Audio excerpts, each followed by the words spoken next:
12시 많은 참여 바랍니다.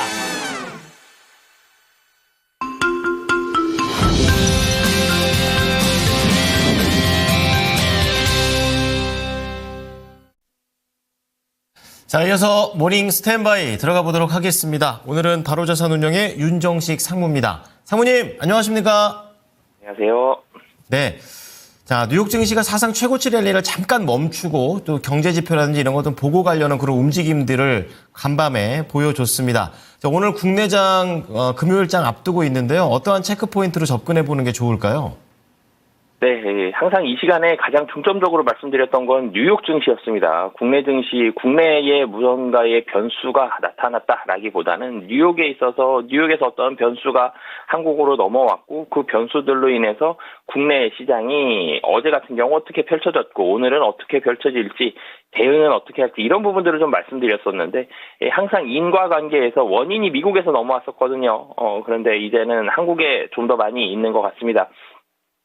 국내 시장의 영향을 계속적으로 좀 봐야 되는데 미국 시장도 마침 사실 큰 이슈가 좀 없었죠. 미국 시장 같은 경우는 테슬라의 자율주행 관련한 그런 상승 사실 이런 부분들을 빼고 나면 크게 주목할 만한 모습들이 별로 없었고 미국 증시는 차익 실현 매물이 나왔죠.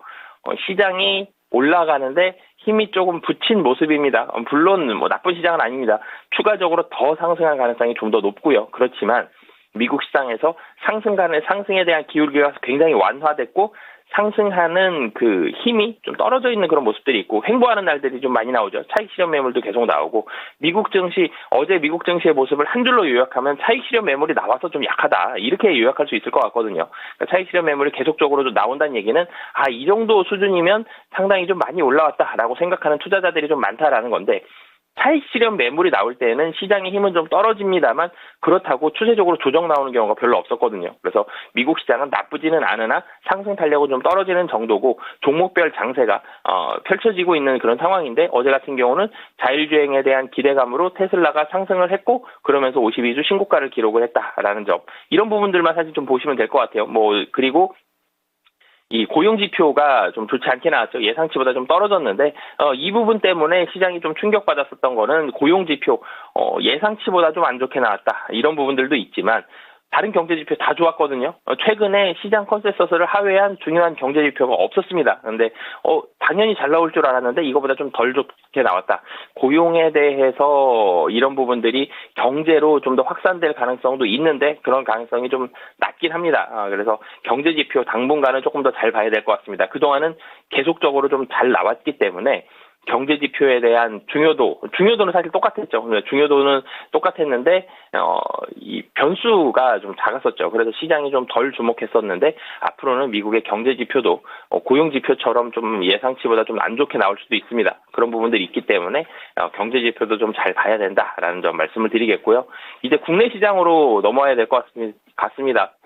국내 시장이 어제도 물론 하락을 했습니다. 어제 같은 경우 외국인의 매도 금액이 이 코스피 기준으로 보면 전날보다 좀 줄어들긴 했습니다만 그래도 여전히 3천억 어제 넘어섰거든요. 엊그제가 4천억이었고 어제가 3천억 정도 코스피만 놓고 보면 이렇게 매도가 좀 나왔는데 어제 같은 경우 아쉬운 부분은 시장 뒤로 갈수록 힘이 더 떨어졌어요. 그러니까 어제 그저께를 살펴보면 매도 금액 더 크고 하락폭도 더 컸습니다만 양복 냈거든요. 장 뒤로 가면서 그래도 낙폭을 좀 줄이는 그런 모습을 보여줬는데 어제는 좀 반대되는 모습이죠.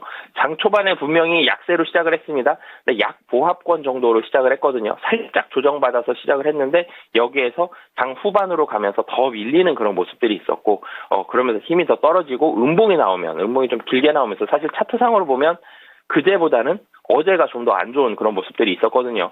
이 정치적인 변수 영향 어떻게 될지는 물론 진정은 되겠습니다만 이 진정이 되는 시간이 얼마나 걸릴지 이 부분이 좀 문제고 진정이 되고 난 이후에 어느 정도로 정리가 될지 이런 부분들을 계속적으로 좀 잘 봐야 될 것 같고요. 외국인이 매도를 했는데 연기금이 이틀 동안 사실 잘 막아줬죠. 어제도 1,500억 연기금이 순매수를 했습니다. 연기금의 순매수가 아니었으면 그제보다 더 많이 하락을 했을 가능성이 매우 좀 높죠. 대형주 위주로 어제는 좀 연기금이 막아주는 그런 모습들이 좀 있었고요. 미국 기술주가 그러니까 어젯밤이 아니라 그제밤이죠. 좋았습니다. 그러면서 삼성전자와 그리고 SK 하이닉스가 분위기가 좋았는데 연기금이 삼성전자와 SK 하이닉스를 1,100억 정도 샀거든요. 연기금이 어제 순매수한 금액이 1,500억이었다라는 점을 본다라면 거의 이 두 종목으로 연기금이 상당히 많은 부분 집중했다라는 점을 알 수가 있습니다. 이 연기금은 그러니까 반도체에 대해서 나쁘게 보지 않고요. 시장이 많이 하락했을 때 어느 정도 지지를 좀 하겠다라는 의지를 이틀 동안도 최근에도 뭐 계속적으로 보여줬지만 이틀 동안도 보여주는 그런 수급들이 좀 있었고요. 밸류업 추진력이 상당히 많이 떨어졌습니다. 은행주가 굉장히 시장에서 두드러지게 좀 하락하는 모습들을 보여줬는데 뭐 대왕고래 관련주도 그제는 상당히 많이 하락을 했었죠. 정부의 정책에 대한 추진력 물론 떨어집니다. 확실하게 좀 떨어질 거고요. 뭐 정부가 어떻게 변화될지는 뭐 확정이 되진 않았지만 추진력이 떨어진다라는 점은 확실한 사실이기 때문에 관련된 정책 관련된 부분들이 기대감이 많이 떨어졌습니다. 순이익단이 이렇게 폭발적으로 막 이 2배만큼 늘어나고 이러진 않았었거든요. 밸류업에 대한 기대감이 분명히 반영이 되어 있었기 때문에 밸류업 관련해서 은행주들 뭐 가장 많이 하락하긴 했지만 증권, 보험, 그리고 자동차라든지 다른 밸류업 관련된 종목들도 상당히 많은 부분 좀 하락을 했다. 안 그래도 시장 매도를 하는데 정책적 불안까지 겹치기 때문에 더 강하게 더 빠르게 좀 매도하는 그런 모습들이 시장에서 좀 나왔다라고 보시면 되겠고요. 계속적으로 채권 시장하고 이 외국인의 수급 잘 봐야 될 것 같습니다. 환율이 1,400원 위에선 당분간 계속적으로 움직일 거기 때문에 환율은 비우호적이죠. 이 외국인의 수급에 있어서는 수출주들은 좋습니다. 근데 외국인의 수급에 있어서는 비우호적인 상황이 지속이 될 것이고요. 채권 시장에서도 사실 외국인이 대규모로 팔고 나갈 가능성이 낮긴 하지만 외국인의 이런 대규모의 매도가 나온다라면 시장 변수가 또 발생을 하는 거기 때문에 외국인의 수급이 더 안 좋아질 수도 있습니다. 그렇기 때문에 채권 시장과 외국인의 수급을 연관지어서 국내 증시도 같이 지속적으로 좀 살펴봐야 될 것 같습니다. 네, 자, 미국이 차익이 나오는 가운데 이제 경제 지표를 계속 잘 보자라는 조언을 좀 해주셨고요. 지금 미국은 미국이고 국내가 더 초점을 좀 맞춰야 되는 상황입니다. 채권 시장과 외국인들의 수급 상황을 연동시켜서 보자라는 힌트까지 제안해 주셨습니다. 자, 그러면 모닝 관심주 들어가 보도록 하겠는데요. 첫 번째 키워드는 어디에서 찾으셨습니까? 네, 국내에 계속적으로 포커스를 좀 맞춰봐야 될 것 같고요. 국내 정치 리스크 간략하게 좀 살펴보고 만약에 이 당이 바뀌었을 때, 정권이 좀 바뀌었을 때 어떤 식으로 좀 대응을 해봐야 될까라는 부분 같이 얘기해 보도록 하겠습니다. 네, 한 치 앞도 지금 모르는 그런 상황이기 때문에 불안도가 높은 건 사실입니다. 어떻게 될지 좀 자세한 전망 들어보겠습니다. 네, 우선 이번 사태를 간략하게 좀 정리를 해보겠습니다. 12월 3일에 비상계엄 사태가 나왔고요. 뭐 한 10시 반 정도에 나와서 4시 반 정도에 마무리가 됐으니까 약 6시간 만에 마무리가 됐습니다. 상당히 좀 빨리 마무리가 되긴 했는데 불안하죠. 그러면서 그날 밤에 야간 선물 급락했다가 좀 만회되는 모습이 있었고 원화 가치도 급락했다가 좀 만회되는 부분들 사실 뭐 거의 폭락 수준이었죠. 야간에 최저점 수준을 본다라면 그만큼 시장은 많이 불안해했습니다. 그리고 시장 12월 4일 아침 시장이 열릴지 말지도 사실은 고민이었죠. 그러다가 시장이 열렸고요. 그러면서 외국인이 코스피만 놓고 봐도 한 4천억 정도의 순매도로 매도로 1%대의 하락을 했습니다. 전체적으로는 시스템적인 문제가 아니었기 때문에 이 해결을 하기 위해서 상당히 좀 빠른 속도로 발걸음이 움직이고 있죠. 이런 금융적인 문제도 해결이 돼야 되는 부분이 있고 정치적인 문제와 엮여 있기 때문에 굉장히 좀 빠르게 진행되는 그런 상황들이 좀 있었습니다. 그러면서 야당에서도 국회 대통령 탄핵 소추안이 제출을 됐고 정치적인 리스크 아직 해결이 된 상황은 아닙니다. 그런데 이런 상황들이 나왔기 때문에 정권이 바뀔 가능성에 대한 얘기들이 계속적으로 나오고 그럴 가능성이 계속적으로 높아지고 있죠. 그런데 그러면 지금 정부에서 추진했었던 정책들이 약화가 되지 않겠냐 그러면서 밸류업 관련된 종목들이 좀 더 강하게 떨어지는 그런 모습들이 나타났는데요. 그러면 정권이 바뀌지 않았다라면 지금 강한 종목들은 이전에 강했었던, 그러니까 최근에 강했었던 거죠. 이틀 동안 너무 조정이 나와서 이전에 강했었던 종목들이 계속적으로 좋을 가능성이 높고요. 근데 만약에 정권이 바뀌었을 때를 좀 생각을 해봐야 될 것 같습니다. 정권이 바뀌었을 때 어떤 정책이 나올지 물론 다시 선거를 해봐야지 알겠지만 22대 총선 당시의 공약을 좀 살펴본다라면 여야의 정책 중에서 가장 차이가 컸던 부분들을 살펴본다라면 첫 번째는 에너지 전략입니다. 에너지에서 이 민주당은 사실은 원전을 좀 폐기하고 신재생에너지, 태양광이라든지 풍력이라든지 이런 신재생에너지 쪽으로 좀 더 가려고 했죠. 사실 원전에 대한 부분은 논란이 좀 있습니다. 이게 친환경적이냐, 친환경적이지 않냐라는 부분들 봤을 때 미국이나 유럽에서 친환경적으로 좀 가는 경향은 좀 있긴 합니다만 국내에서는 아직까지는 당에서 좀 갈리는 부분들이 있었죠. 여당과 야당에서 그런 부분들이 있었기 때문에 원전을 쓰냐 안 쓰냐, 그리고 신재생에너지 쪽으로 가냐, 좀 더 가냐, 좀 더 빠르게 가냐, 좀 더 천천히 가냐, 이런 부분들이 한 가지가 있었고요. 그리고 또 한 가지 살펴본다라면은 이 금융 세제 정책이 있었고요. 최근에 세금 문제들 계속적으로 얘기가 나왔었다가 다시 쏙 들어가는 그런 모습들이 좀 있었는데, 그리고 금융 세제 이 두 가지가 사실은 가장 컸습니다. 그리고 미국도 같이 좀 살펴본다라면 미국의 재정 적자에 감축 우려감이 있습니다. 그러면서 헬스케어와 국방 지출도 감소가 되고 있다라는 점, 이런 부분들도 좀 같이 좀 고민을 해봐야 될 것 같은데요. 어찌됐든 국내에 좀 더 포커스를 맞춰본다라면은 미국에서는 국내에 좀 더 포커스를 맞춰본다라면은 국내에서는 에너지입니다. 이 금융 세제는 이 섹터를 가리지 않고 종목을 가리지 않고 사실은 비슷하게 적용을 할 수 있기 때문에 세제가 바뀐다. 물론 세제가 바뀌는 부분들도 있겠습니다만 세제가 바뀐다라면 주식시장 전체적인 악영향이 될 수 있다라는 점이 있고요. 그렇지 않는다라면 섹터별로 좀 살펴본다라면 에너지 쪽이었고요. 그러면 신재생에너지 쪽으로 좀 더 살펴볼 수 있는데 그래서 사실 OCI 홀딩스를 좀 골라봤습니다.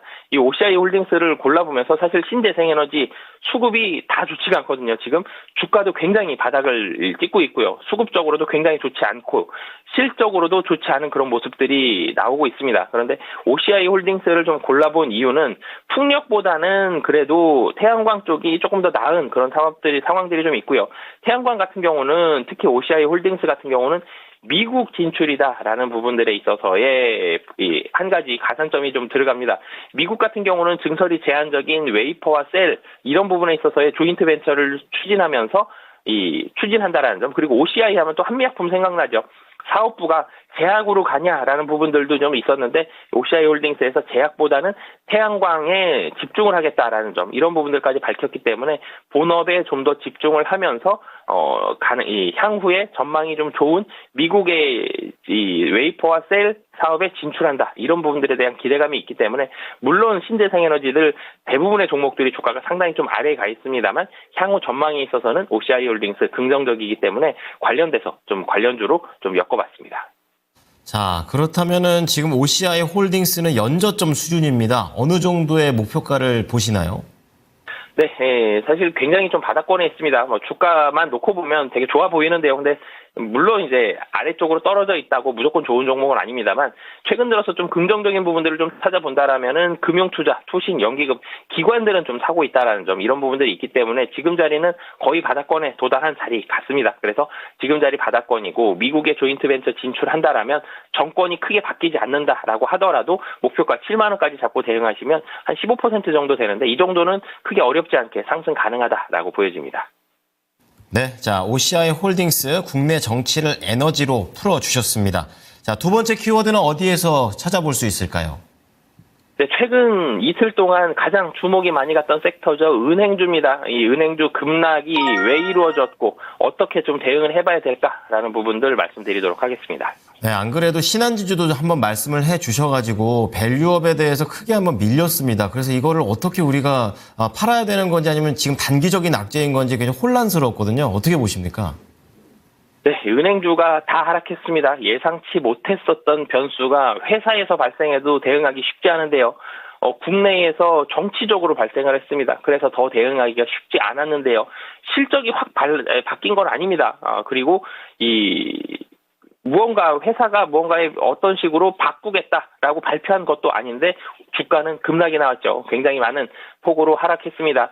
대부분의 이 대형 은행주들이 모두 다 하락하는 그런 모습들을 보여줬는데, 물론 이제 시장에서 중앙은행이 기준금리 인하하면서 시장금리가 하락한다. 은행주의 투심이 이전 같으면 약화가 되죠.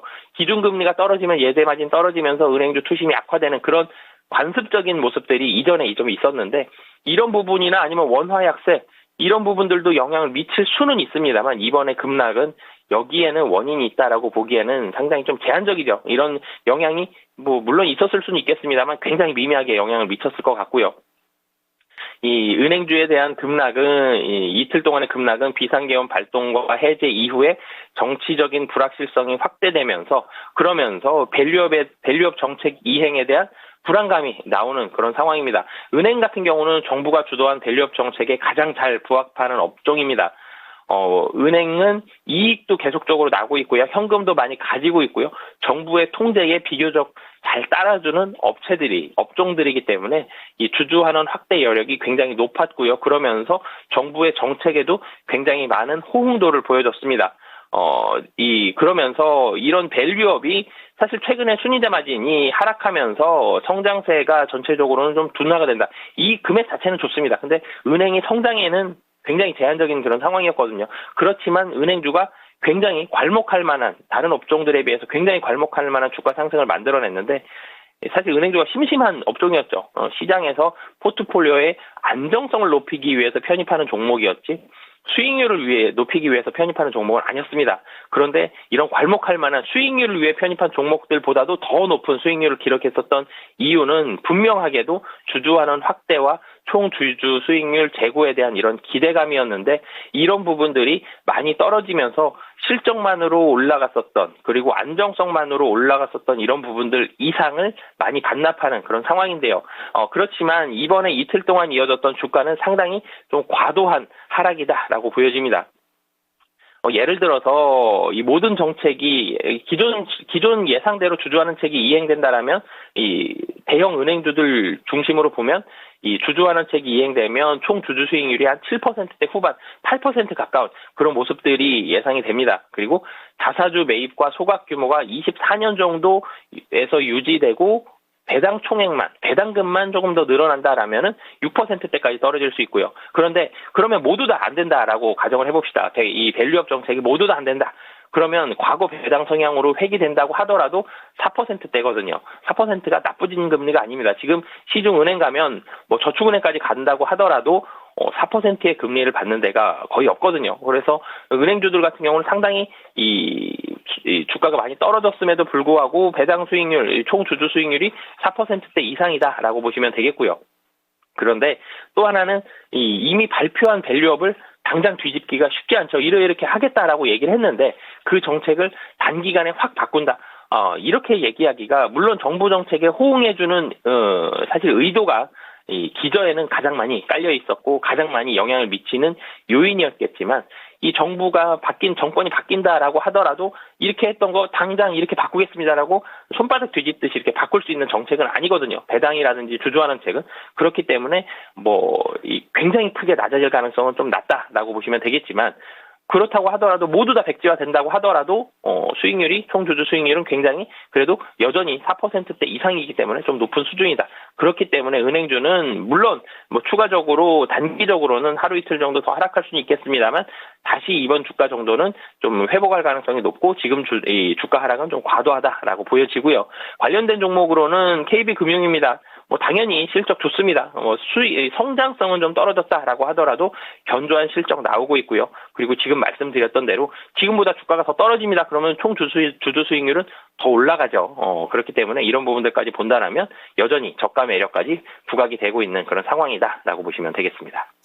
네, 최근에 좀 급락을 하는 그런 모습을 보여줬지만 그래도 결국에는 펀더멘털로 귀결되는 것 같습니다.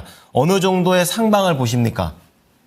네, 우선 사실은 이 KB금융 상방은 저는 95,000원 정도까지 상방을 좀 바라보고 있고요. 그리고 하방도 같이 말씀드리고 싶은데 지금 가지고 계신 분들 손절을 하기가 힘들었죠. 이틀 동안 너무 빠르게 떨어졌고 특별한 이유가 정치적인 이유 빼고는 찾기 힘들었기 때문에 그래서 하방 정도는 한 8만 원이 거의 8만 원 이하로 떨어질 가능성은 매우 좀 낮아 보입니다. 그래서 하방은 8만 원 정도, 상방은 95,000원 잡고 대응하시면 좋을 것 같습니다.